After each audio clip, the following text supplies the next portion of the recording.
In today's episode, I'm so excited. I get to introduce to you Christy Primmer, who is a TV host. She is a Hay House publishing company. She's an author for them.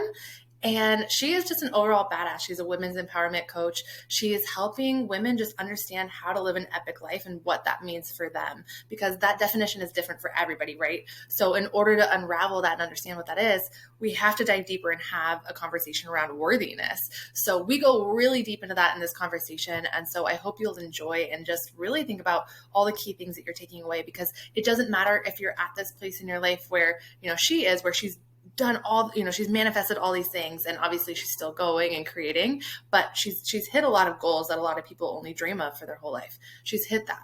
And then also a lot of the stuff that we talk about is stuff that I'm currently implementing today to build my dreams and move into them. So super relevant regardless where you are in your journey. So I know there's a lot to take away. She's a wealth of knowledge. So definitely let us know what you do take away and what other conversations you want to dive into on the subjects of manifestation, worthiness, living a life you're so obsessed with, because I definitely want to have her back. So I want to be able to dive even deeper with her on this. But in the meantime, enjoy the episode. I can't wait to see what you take away and to help you just really live this worthy life that you are more than capable of creating. Well, I am with Christy Primmer. I'm so excited. Welcome to the podcast. Welcome to the show.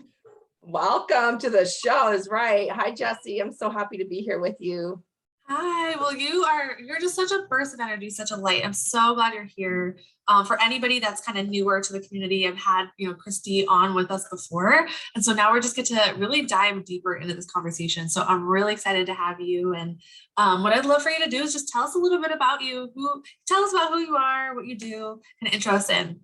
All right. And I love the work and the movement that you've created. So that's amazing. So I am a TV host of a show called Women Who Lead that airs only in Canada right now on Cogeco, but we're getting ready to record season 4.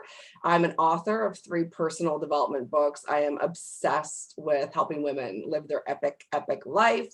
I'm a mom of 1. My son will be 22 this year. And I am married to my dream man that I manifested about 18 years ago. I am totally committed to helping women step up and into who they desire to be. I just retired. I was a trauma therapist for 21 years and just retired from the college and closed my private practice. So I will continue with mentorship with women and just spreading the love and light that is so needed in this world. Yeah, oh, that's beautiful. And I'm a really strong believer that there's room for everybody that wants to be a light worker, that is a light worker, that has a gift like this on their heart to empower women. Like if you're listening to this right now and you're feeling that calling too, know that there is space for you in this world and you're so needed. So I kind of want to just first of all, just thank you for stepping into this work that you're doing. You're such a powerhouse. And I love just watching, your story to continue to unfold, but take us back a little bit, because I see you as a powerhouse, obviously you have this energy, but has this always been you, or how did you kind of come into this within yourself? I've always been, I didn't know the word powerhouse when I was younger, but I've always had the innate ability to be high energy when necessary and to withdraw energy when necessary, if that makes sense. Yeah. It's like self-awareness. Yeah, I think because of, how my childhood shaped me, I was always the person in my family that wanted to make sure everything was fine.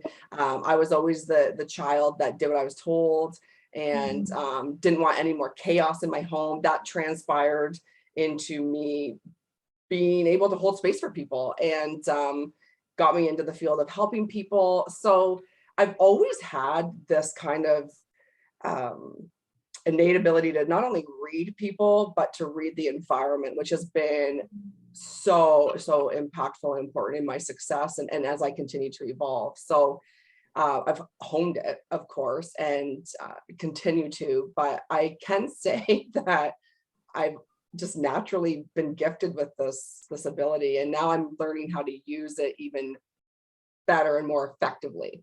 Can you talk about that a little bit? Like how you are diving deeper with it?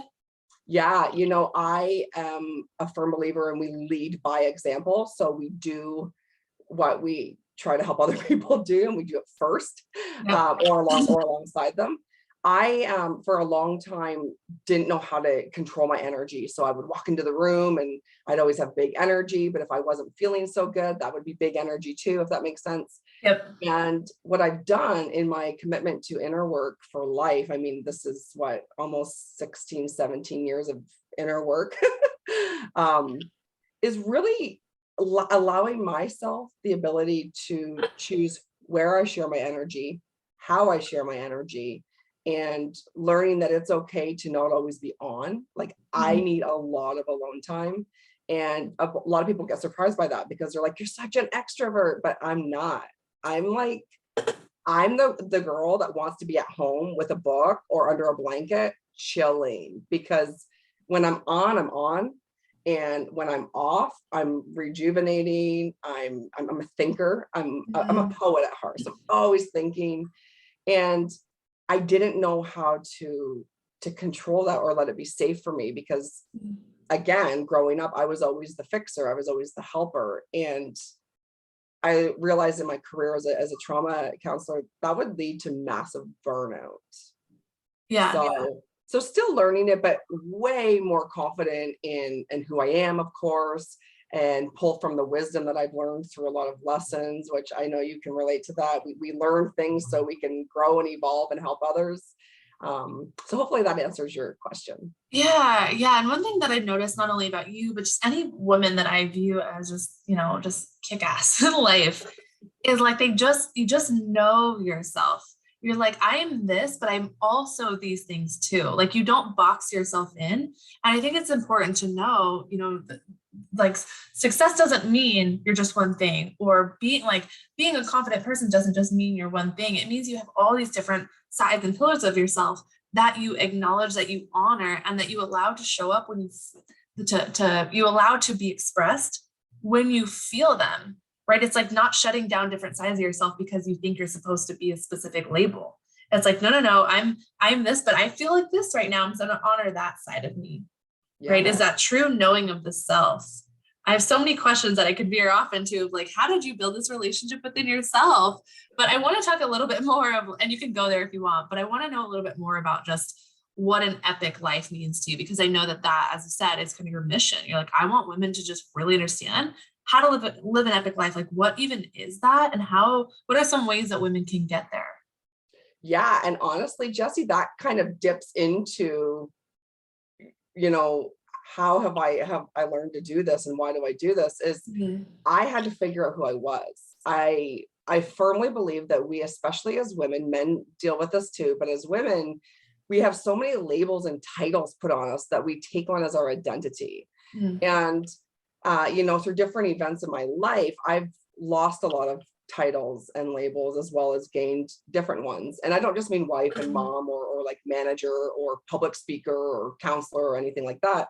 I mean, like, body image titles, like too big, too small, too tall, too short, beautiful, not beautiful, all these things. And I had to strip off every single label and look in the mirror. I believe in mirror work, but I had to look in the mirror and say to myself, who are you and who do you want to be? And it was a process. I mean, that didn't just happen overnight. Yeah. But through that process and doing my due diligence to always be true to my values, even when that meant saying no to circumstances, opportunities, relationships, I vowed that I would never step out of character again. I did a lot of things to fit in, to be liked, that were not aligned with my values. And instead of being ashamed of that or staying in that, I've forgiven myself. I know who I am. And that's why I believe in the epicness of it. Because when we strip off all the titles and we become real with who we are, we show up, we create a life that allows the epicness, the amazing relationships, the opportunities in career or business, the relationship with your children, if you so desire to have them, your parents, your family, your friendships, building a business. You become a magnet for what you are putting out into the world. So that doesn't mean there's not contrast. It doesn't mean there's not negative challenges. it does mean though that you're more equipped to handle those. And it means that you don't go out of character to fit in anymore because you're so fucking okay with who you are that it doesn't matter anymore what people say about you. Yeah. And isn't it interesting how all of the work, all of the unlearning, it always, I don't care who I'm talking to, even myself, it always comes back to, fuck, I can't take it anymore. Like, who do I want to be? I'm sick of the labels. I'm sick of the judgments. At some point you get tired. You know what I mean? You get tired of just being, what like acting accordingly to what other people, want you to be or deem as acceptable. And then you realize too, that all of that is just coming from the stories they're telling about themselves and how they don't feel enough. So it's a projection. But anyways, that's a whole other thing. But, but yes, there's so much truth in that. I love that. Just coming into the self, knowing who you are and focusing on those building blocks. And I don't think we want it to be an instant thing, right? Because then there's no appreciation and then there's no really like embodying that forevermore. It's like this quick hit of gratification that just, instant gratification that comes in to say, okay, like, cool, like I'm better, but you don't want that, right? You want the long-term game. Yeah. And, I'm always learning more about who I am, different success that I've earned and achieved, my relationship with my husband and my son as it shifts through the different seasons of parenting, of marriage, friendships that have come and gone, choices that I've had to make that weren't popular. My faith is like what grounds me. That's my solid foundation. And it's always an ever evolving journey. And it's sometimes a lot of fun and sometimes it's scary as hell. Yeah. And there's been a lot of work to get me to where I am now. And that's why I know I can help women fast track, but we all have to go through our own seasons and our own journey. Otherwise we won't step into that powerhouse woman that we are meant to be, that we've always known we were, but we just tried to hide her, Yeah. Oh yeah. Right? You get it. Yeah. I made this post not that long ago that was like, what if your alter ego is actually you? And I just started diving in. I was like, I think I'm, because this word goddess, we're in the goddess collective right now. The word goddess has just been such a part of my life for years. It's been a word that has just popped up. And when I started really embracing my authenticity and my truth of who I was and speaking my mind, it was this goddess energy that was coming out. And I was like, wait, I've been utilizing that energy to just feel stronger in certain moments. But what if that's actually me? And so I think it'd be kind of interesting for women to start asking themselves that, like, who am I really? Like, this thing, could it actually be me and why? But I'm curious because I know you've said that you love to also help women stand in their divine feminine power. And those are 3 freaking epic words. So is what we're talking about right now, is that kind of what you mean by divine feminine power, or what does that mean for you? Yeah, it's kind of one and the same, but I'll elaborate when I mean, when I say, divine feminine power, I mean 2 things. I mean, 1, being whoever the hell you want to be. Okay. So that aligns with strip the labels off, being whoever the hell you want to be. And 2, embracing your feminine power in the most fierce way. And when I say fierce, I don't mean ferocious per se. It could be that sometimes too. Yeah. But I mean just being so okay with who you are, what you want, where you've been, things you've done, all of it, being so okay with it that you stand in confidence and certainty of who you are, whose you are, and that you are in charge. You get in the driver's seat of your life. And when we talk about that divine feminine power, we realize that it's not always the lean in to do. That's a masculine energy. Totally. We get to lean back, knowing who we are, knowing that what we want wants us. Yes, we got to work for it, right? We don't just snap our fingers and appear. Sometimes maybe, but not for me. We can lean back and be so okay with who we are. We can wear the makeup if we want, the lashes, we can bleach our hair. We can be, I always say, large and in charge of our lives. And that to me is divine feminine power. I love that so much. And I'm so glad you brought up like even just the lashes and the hair, because I'm a girly girl, and I think sometimes I've gotten a lot of people just kind of telling me like, you're great, but if you would wear less makeup. Yeah. And I'm like, you know how long it took me to just finally be the girl that could wear the lipstick that I've always wanted to wear? You know what I mean? Like, so it's just understanding that what makes you you and being able to sit in that. And I'm curious your thoughts on this. I heard this concept not too long ago, and it really sat like it made me feel really safe to trust, like being in that divine energy.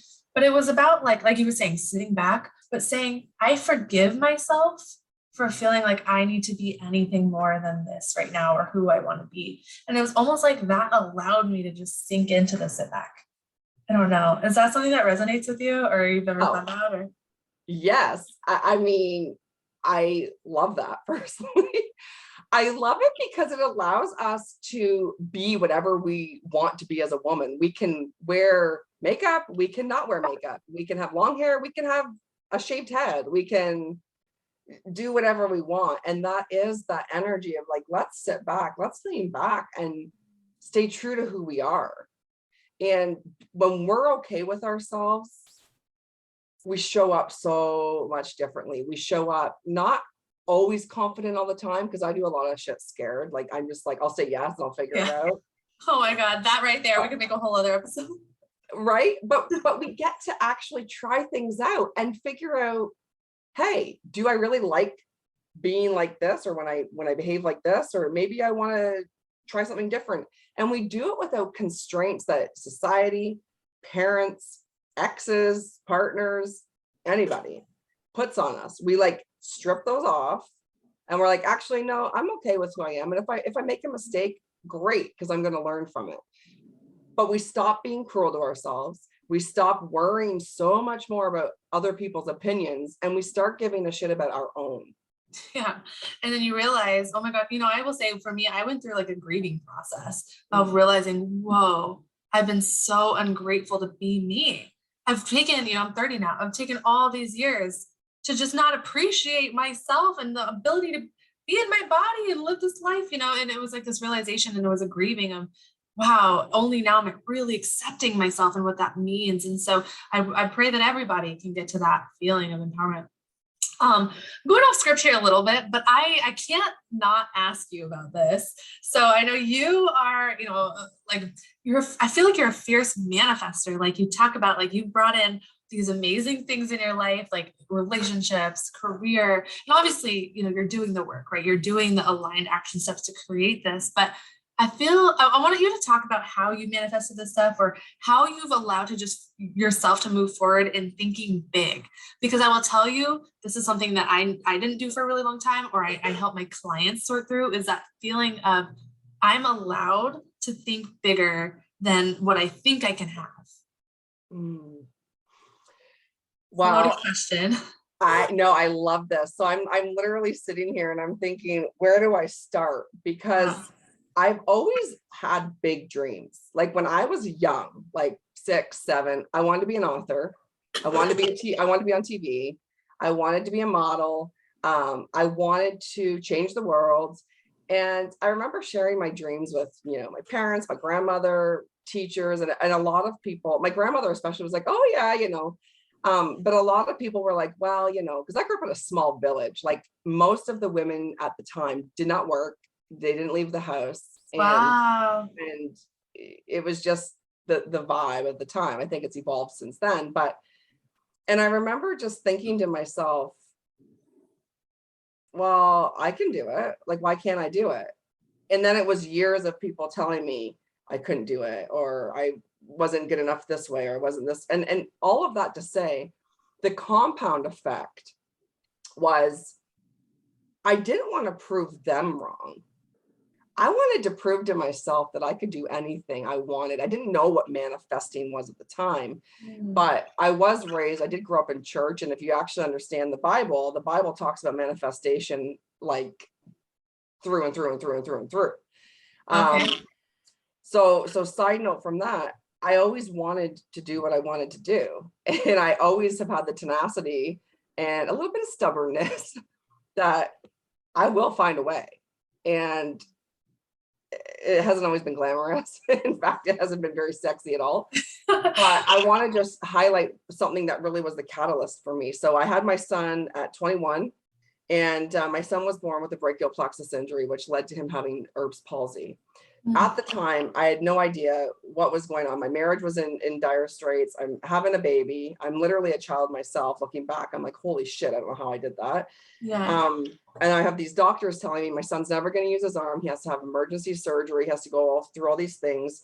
And I just remember having a moment where I had this divine certainty of no, say no.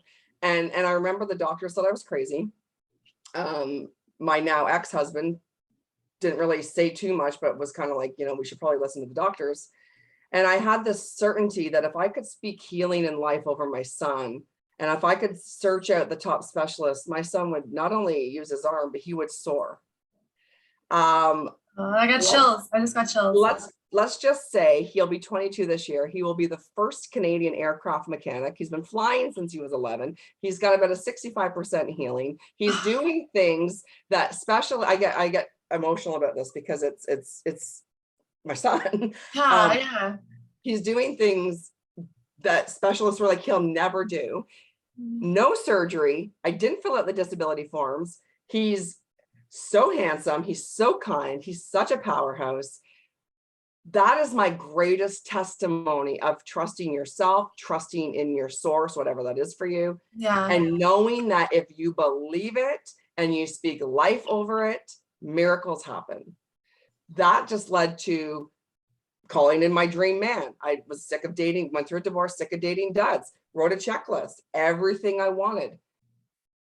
Hello, Anthony came around, and at first I was like, no, he's not a jock. Like, I like jocks. I like guys that, everything else he met on my checklist, Jesse, honestly. And then I realized, I said to him, I said, well, I've written a checklist. I want you to go home and write a checklist. And he's like, okay. And he wrote a checklist, and he said, you fit everything on my checklist. And we've been together ever since, like 18 and a half years. Oh my gosh. Congratulations, by the way. Oh, thank you so much. And it's taken work, but we have an epic marriage. Like, I know that that's possible, right? We have an epic family. My business is epic. It's taken the work, but it's taken belief. So those are just a few examples, pretty big examples. Yeah. But it's literally believing in yourself. It's literally trusting that if you do believe in God, God wants you to have an abundant AF life. You are supposed to be healthy. You are supposed to be blessed. Yes, there's difficulties, but you're equipped to handle those. Yeah, I love this so much because yes, on the outside, it's like, oh, she's got, a great life. She's got a great job. Her son is so amazing, like her relationship, all this stuff that you could like write off and be like, okay, great. She's got a great life. But the underlying of this, right, is like it's transformed so much. And even if it hadn't, it doesn't mean that you're any less more worthy or not of having it. But at the same time, knowing that the manifestation goes so much deeper. There was work to say, no, I don't stand for this. I stand for this. This is what I truly want. And making that clear-cut decision that this is what I want. And then bringing that in through, like we said, aligned action steps to move towards that. Right. So it's so much more than just the surface. Or I think, it's interesting to say that, or to hear that you say manifestations actually in the Bible, because I personally, I'm not really religious. I don't really know much about the Bible, so I actually didn't know that. So that's really interesting to hear that it doesn't, it's maybe a little more surface level in social land than we're even realizing. Mm-hmm. Yeah. And, I grew up going to church. I have shifted my beliefs, as I've aged, but my foundation of faith in God has never wavered. And I will tell you that I brought that up because there's people that are going to be like, wow, I've never heard that. There's people that are going to be like, oh, well, I don't want to get into that. Basically, at the end of the day, you can't deny law of attraction. You cannot deny manifestation. And what I always say to my clients is, what you're living right now, you already manifested that. So don't get so caught up in what is. Okay. Mm-hmm. Stay focused on what you want. If there's something that makes you feel a little bit better about what you want, feel into that. Don't obsess over it. Don't panic about it, because what is now you already created maybe a month ago, a year ago, 5 years ago. So keep the belief in yourself, do the due diligence, work on yourself. And at the end of the day, you said something, Jessie, that is pivotal. Worthiness. We are worthy because we are. Not, we don't need to lose 25 pounds to be worthy. We don't need to have a hot man on our arm to be worthy, or woman, whatever your preference is. You don't have to have 5 vehicles in your laneway to be worthy. You have to know that you are. Period. Yeah. And that is, and yes, I'm so glad you hinted on that. And that right there is a process, right? It's not just something that you just do and you feel and you're like, okay, right, I'm worthy. You actually have to believe it, because, you know, you can speak one thing, but your body will tell a different story. There's a book called The Body Keeps Score, I think it's called. Yeah. And it's so true. You know, there's a reason that sometimes even like random thing, you'll be having a great day and randomly something will like trigger you and you'll like go off and you'll feel like, whoa, I don't know where that came from. It's because that came from something, you know, not in that moment. It was a domino effect. Just like the things that we create in our life, past emotions, the experiences we have, you know, it was a desire, it was a belief, it was a feeling, it was an energy, and then it was a moment. But that's not where, when you plant a seed is not when you experience it, right? So, amen. Yeah, it's that patience is required. But that, again, I'm kind of going on a tangent. But anything else you want to add to that subject before I kind of move on? Because there's so much here, and I want to make sure we're not skipping over a big subject, because this is a subject that I love, like researching and learning about in my own time and implementing it and playing this game with like, how can I think bigger, be bigger, try more, like, you know? Yes. You know, one thing I will say is be eager to learn. And a lot of people right now, they'll say to me, oh, you're so successful. I'm in a winning season because I've spent the last decade preparing. And I'll tell you I guess there's 2 things I want to say.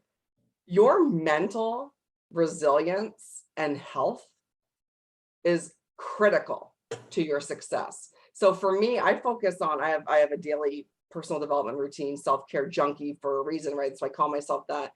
I have a daily personal non-negotiable routine. I start with prayer. I meditate. I move my body, shower, get ready, all the things. I study, I learn, I read, I listen to podcasts, I fuel my mind, because the preparation that a lot of people want to skip over is what will allow you to sustain the success. Everyone wants these manifestations. Everyone wants this money. Everyone wants this relationship, whatever they want. How are you going to take care of it if you are prepared? So don't rush yourself, because what you've got coming is beyond your wildest dreams. You just have to do the preparation. That is so good. I think that's maybe an element of people being afraid of success that they actually maybe haven't found the words for is, oh, it's not that I don't want the thing. It's, I just don't know what I'm going to do when I get it. There's no plan for it. But I love that, like not only planning for the thing in your life, but planning for who you be once that thing is there, because who you be is what it takes to keep the stuff going, right? It's, you don't want the success to be fleeting. You don't want to constantly be searching for more. You want to be so content where you are right now that by the time you're there, it's just a natural part of you. You know, it's interesting kind of going to the relationship side of things. It's funny because I always, for so long, I always dreamed about, but weirdly enough, didn't believe I could have it at the same time. It's very new for me to be like, no, I'm totally safe to have this. But I'm in my dream relationship with my dream partner. And it just feels natural. It's like a progression of like, of course we're gonna, you know, have these like, you know, marriage and all this stuff one day, like, of course. But I used to say that and my gut would like, I would feel so nervous because I didn't believe I was worthy. I had this weird underlying belief that like nobody wanted to keep me, which is, who says that? I was like, you know, I was just very much, I didn't feel worthy of the things I wanted. And when I really tapped in and said, no, I choose to be worthy. Let me push the desires aside and just check in with myself and connect with who am I really? What do I really want? How do I feel worthy right now with everything that I have? That's when the true confidence started to come in. And then when the man showed up pretty fast, I will remind you, pretty fast, when we started just progressing, it became, oh, you know what? I'm actually not scared of this. I'm not, like, it feels right. So long story long to just explain, you know, that when you feel worthy and you do the work and you take the time, you're going to be ready for the thing. And so you don't need to worry about losing it. it's already there for you. It's just going to be who you are. I love it. So true. So true. Yeah. So I am curious, any like mantras and things that you live by? I know you mentioned rituals and you shared some of them, right? But is there any other things that you do throughout your day to just kind of stay in that place? Because I know, like, obviously set our morning up for success. That's pretty much the biggest battle of it. But anything you do during the day as well, or mantras you speak? Yeah, always. I mean, I have reminders go off in my phone all the time. Yes. I have my own power thought decks that I created, and I created them obviously for other people, but selfishly for me to have reminders that were tangible. I could carry in my wallet. I have Post-it notes all up around my house. I have some key sayings, and that is, the first one is, I am capable and competent. I'm a badass with a good ass. Yes, I love that. I'm stealing that. I can find a way. So I'm a firm believer in the power of words. Obviously, I'm so obsessed with the power of words, because how I created my epic life and continue to is by changing the narrative in my own mind, my self-talk. And that's why I write the books that I do, to help women do the same. I feel like any kind of little mantra, affirmation that you can say just to keep your energy going, to get you out of a funk if you're in one, is so important, because you can personalize it for the season you're in, for the day you're in, the moment, and you can expand. But I am competent and capable is a big one. I used to hide the fact that I'm really smart, and I know that sounds weird. A lot of times you're like, what? No, not at all. I am very smart, and I didn't own that because of a lot of reasons. I won't get into it. It's just, childhood teasing, all the things. And in the family I grew up in, it's shifted now, but it was always like the men were the smart ones. The men were the ones that worked. It's different for me because my mother was always very successful, but my uncles, and they always were the ones that worked. Their wives stayed home. And so the narrative was very clear that a woman's place was like in the kitchen, taking care of babies. And I always was ambitious. I was like, oh, I'm really smart. And I learned that was not always a good thing.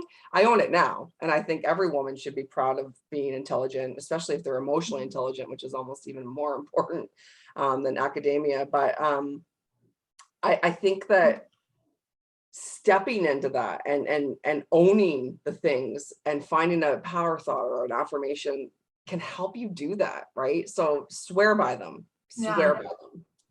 Yeah, it's so interesting to hear you talk too about, like, when you grew up, like, the women's place, technically this is, society deemed it as, even if they didn't fully say it, advertising, all things did was in the kitchen, right? We're like making the home. Like, that really isn't that long ago. Yeah. If you think about it. And then there's still, I think, some uncomfortability and still some shifting as in the collective of women as a whole, to a new identity that's not that, right? But I'm curious, why you think so many women kind of hold back from owning and claiming who they really are. I think because it hasn't been safe. I think two things. It hasn't been safe, and they haven't maybe had someone model that. So what I mean by that is, a lot of women that I've had the honor and privilege of working with throughout my career and through the mentorship programs I run have said to me, I wanted to be the good girl. I knew that if I put other people first, then like that's what I'm supposed to do. And I'm like, no, you're hanging out with me now. We don't talk like that. Yeah. Breaking that narrative. But a lot of women haven't had the model. They haven't had the mom, the aunt, the grandmother, the sister, the friend, whoever model that it's safe to prioritize yourself, model that it's actually very healthy and normal for a woman to have desires and to pursue them. So I think changing that conversation is important, but a lot of women haven't had the model, or they just don't know. They're like, well, I don't know. I'm a mom. No, who are you besides being a mom? I don't know. I'm a wife. Well, who are you? I'm a business manager. Okay, well, let's break that down. And I think if they can learn to get in touch with who they are, their inner goddess, as I like to say, which I love. We are so like aligned, Jessie. I love it. Yeah. When they get to know who they are as a woman, wow, everything changes. Oh, that's so good. And that's something that I really focus on in my work too, is helping women understand They are not their jobs. They are not their careers. They are not their titles. They are them, and helping them understand that and discover who they are as they move towards their goals. So it's this like combination of things happening at the same time. So it's really powerful, to dive into understanding you're so much more than even the words you give yourself, right? So using the words as tools versus labels, I think is really, really important. Really important. So as you've been, diving into your journey even more and more and more, you've written all these books, you're TV host, you're a coach or mentor, you have these mentorship programs, you do all these things. How has success, the word success, since we're talking about words, how has that definition changed for you maybe at the maybe start of your journey versus where you are now in it? I love this question. So it's changed a lot, and it probably will continue to, but I think that the greatest success to me is my health, inner peace, my family. Like my son and I have an epic relationship, and I really value my family. And when my dad passed away 8 years ago, I realized, holy shit, I could achieve all these things. I definitely want #1 New York Times bestselling author under my belt. I really do. However, if I don't have my health, money can't save me. Titles and earned author badges can't save me. Health is just so important, and it's a mind, body, soul. It's the connection, it's the alignment is what success is for me. And the clarity around that, 8 years ago, specifically, when I literally I was making money. I got this gorgeous house. I got a house in Canada. I got a house in the US. I got, yes. I realized that stuff's amazing. I'm not going to apologize for that, because I'm just getting started. However, I have to have my health. I have to treat my body well. I have to treat my mind well. I have to be careful of who I hang out with and associate with. So the health bubble, as I call it, became the entire focus of my success. And as a result of that, I will tell you, things have happened. Yes, I still do work to get my speaking gigs, to get my show, to pitch my show, to have my show, to work with clients. I still work, but it's from a different place, because I learned that the material things are very superficial. They're nice. I'm not going to say they're not nice. Yeah. But it's superficial. And so for me, the depth was honoring myself, honoring my dad's life by taking better care of my own, so I could be present, so I could do not only the great work in the world I want to do, have the family I want to have the inner peace, as I mentioned. There's no price on inner peace.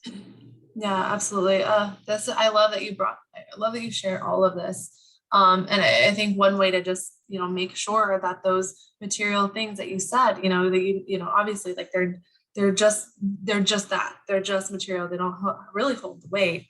To make sure that they're appreciated, right, is to have the substance on the way to receiving them, which is having that intention of why you want the thing, really being intentional with every move you make. So, at the end of the day, this is just a byproduct of who I already was. This is just a byproduct of what I had already chosen for myself, So yeah, I appreciate it, but it's not me. We're able to detach from the thing itself, right? So there's that, but then also I love that you brought up the health bubble. And something that I really believe is that health is really, it's everything you're consuming, not just food, but it's environment, everything that we're listening to, the conversations we're having, what you say to yourself, it's all of these things, the movement, all this stuff, it's everything. I'm curious, and we don't have to go too far into this, because I know it's kind of a sidetrack, but have you personally overcome health stuff to get to this point where it's now a key pillar for you, or was it mostly seeing your family, go through what, your dad go through what he did? So both. I've overcome a shit ton of things. I've overcome binge eating disorder, which nearly killed me. I've made peace with my body. My body is so beautiful, and it took a lot of work to love my body. It's like that was a huge thing. Just body dysmorphia, binge eating disorder. My mantra is loving myself lean right now, because I'm taking care of myself from a desire to feel good. Lots of different things. And it stemmed from knowing I was worthy of having what I want and not punishing myself for eating things, for not maybe working out for an hour, whatever it was, like the mind fuck with that. But definitely my dad was sick for half of my life with different cancers, different health ailments. And I watched him go from being a really healthy, fit firefighter to, obviously gaining weight, not able to, just this quality of life went down the toilet. And even with my mom, my mom's back on track, and my mom's had some health stuff. It made me realize, like, why do I want all of these things if I'm not firstly starting with me as the foundation, my faith, and then me, right? Like, I got to be healthy to speak, to work, to parent. So a mixture of both, to answer your question. Watching my parents, of course, affected me, but also just overcoming my own challenges. And it all came from self-love. It all came from loving myself and realizing I am a goddess, and I will treat myself as such. And it doesn't matter what people think. My body's been pregnant, my body's been skinny, my body's been overweight, my body's been muscular. Like, I get to love my body, and I want to normalize women loving their body without being called vain or selfish or conceited, because confidence is not arrogance. Yeah.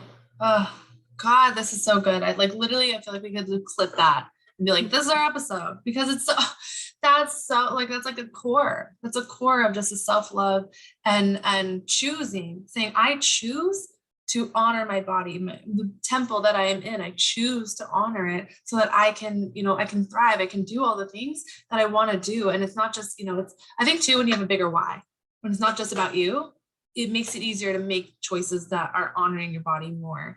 One thing is a random example, but so for the last couple of years, I've had a lot of health stuff as well. And it was taking over to the point where I felt like I didn't even have control of my body anymore. I would wake up and have vertigo the whole day and just try to figure out how to function. And I was always nauseous, and there was all kinds of things that were going on. And so I was in and out of doctors, no results. I was fainting. I was like, I don't know what's happening.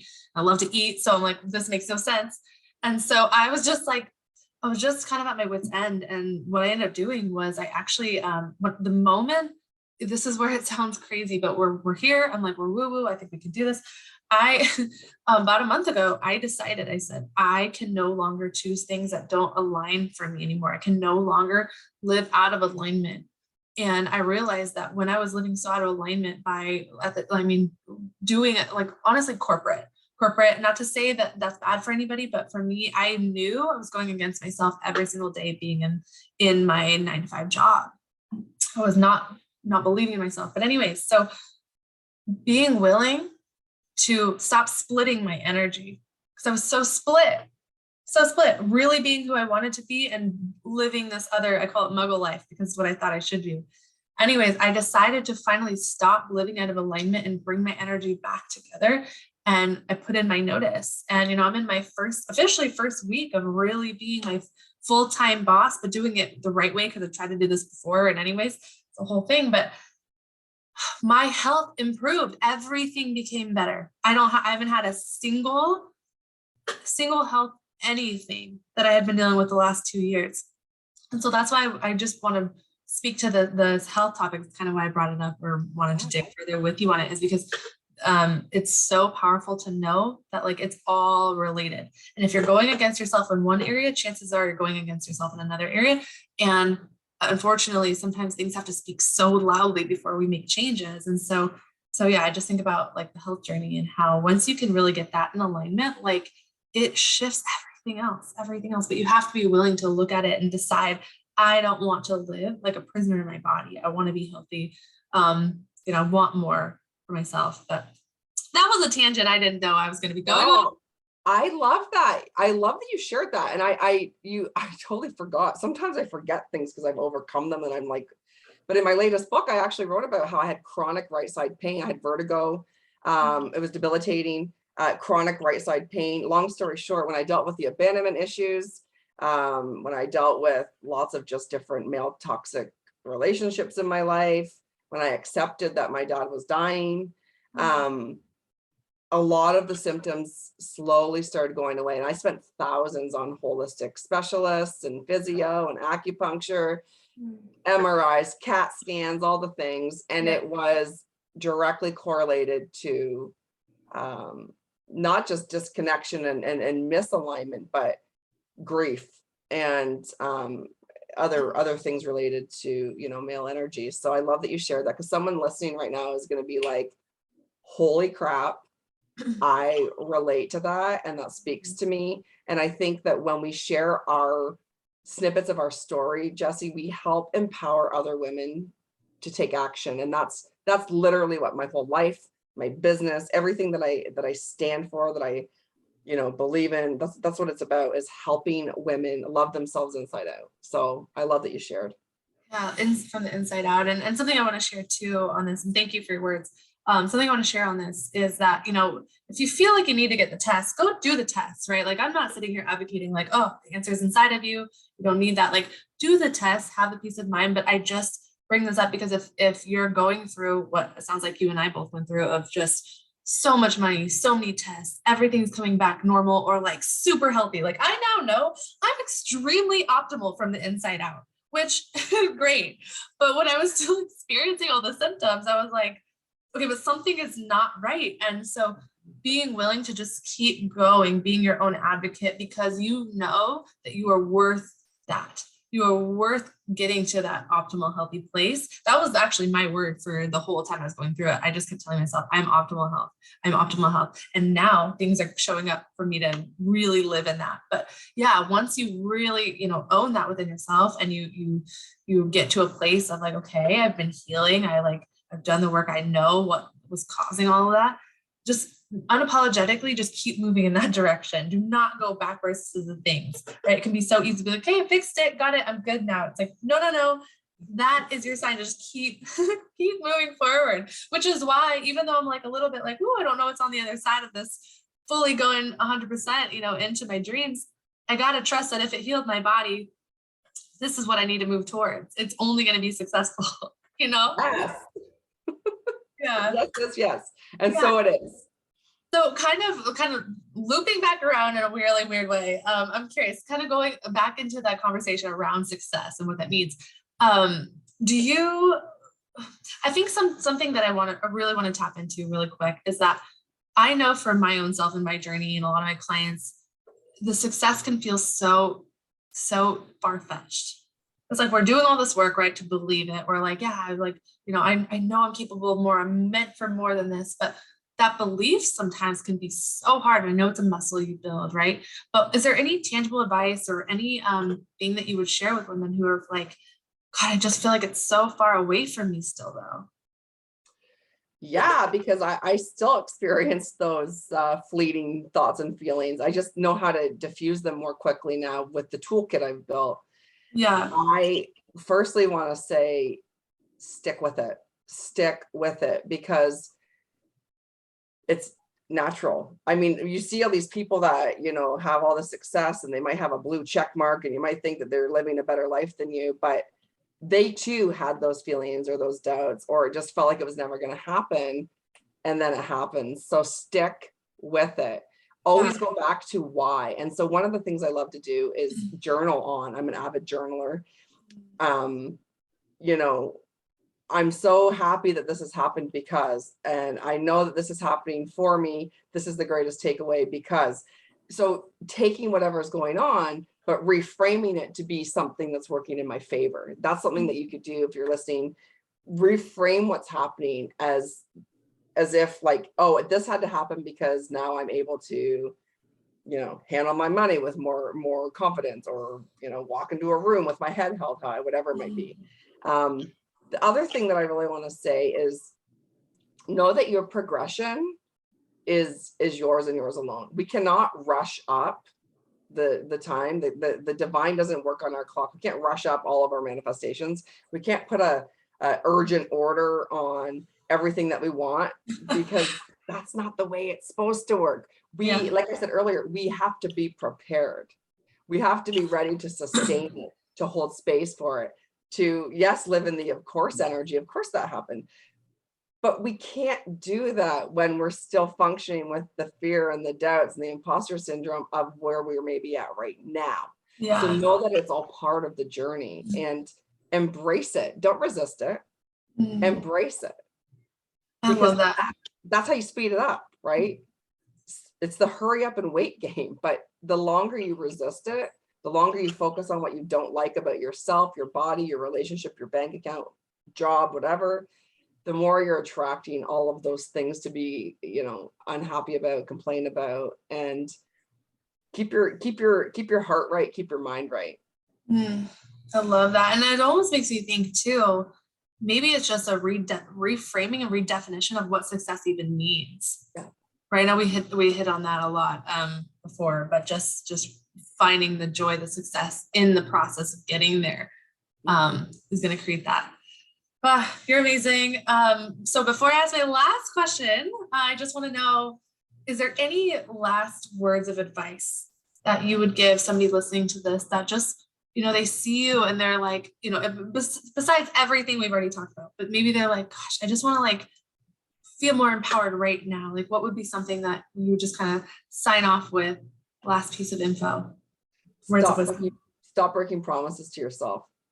The greatest way I've built my confidence muscle and continue to is keeping my word to myself. That right there. It was mic drop. And there's ways to do that, right? And working with coaches and things can really help you with that accountability. And I think even just realizing how you do one thing is how you do everything. Yes. Right. And so follow through on the little things and you're going to build that trust. It's going to hit the same reward system in the brain, no matter how big of a thing it is. So it's just that consistency that matters. So I love that so much. You're amazing. You're such a light. Thank you for being on today. Where can the audience connect with you? Where's the best place, and anything that we should keep our eyes out that you're working on right now, building? I love connecting on the gram, on Instagram. I'm at Christy_Primmer. All the links for my free resources, my website, my books, all the things are there. And I'd love to hear the takeaways. I'm working on a bunch of different things. I can't really say too much yet, but I've got a lot more media stuff going on. I'm doing a lot more speaking. In-person events are back. I'm so happy. Yes. I'm literally living now what, like I said earlier, I've prepared the last decade for. So there's lots of great things on the horizon. Remember that when you see women doing what you want to do, you're on the frequency of it. So it's close. So use that as incentive, don't let jealousy take over. Yeah. But that's what I've got. The gram, stay true to yourself. I love your movement, Jessie. I love being in community with amazing, badass women. And hopefully, there's some takeaways for your listeners. I'll be sharing this out, of course, but thank you for your work and your time and energy.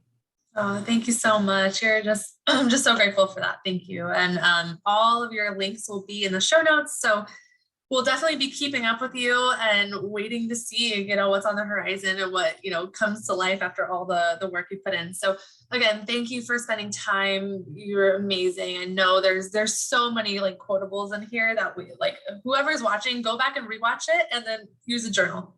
Yeah. I love it. Thank you. So much love. We love you. Thank you so, so much.